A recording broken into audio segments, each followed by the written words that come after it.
খুলনায় ভয়াবহ রূপ নিয়েছে ডেঙ্গি পরিস্থিতি। প্রতিদিনই বাড়ছে আক্রান্তের সংখ্যা।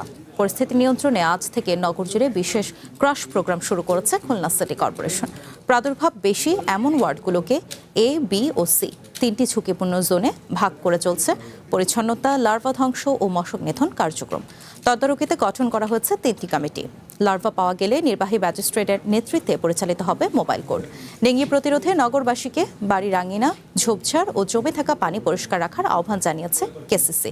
গত 24 ঘন্টায় খুলনার বিভিন্ন হাসপাতালে নতুন করে ভর্তি হয়েছে 69 জন। বর্তমানে চিকিৎসাধীন 230 জন, আর চলতি বছরে ডেঙ্গিতে প্রাণ গেছে 10 জনের।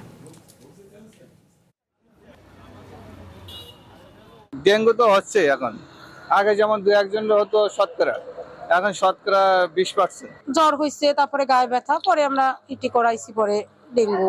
মসজিদে প্রতি শুক্রবারে খুতবার পূর্বে ইমাম সাহেবরা এই ডেঙ্গুর প্রতিরোধ কিভাবে করতে হবে এই বিষয়ে জনগণকে সচেতনতা বক্তব্য রাখছে। নগরবাসীকে আমরা সতর্ক করছি।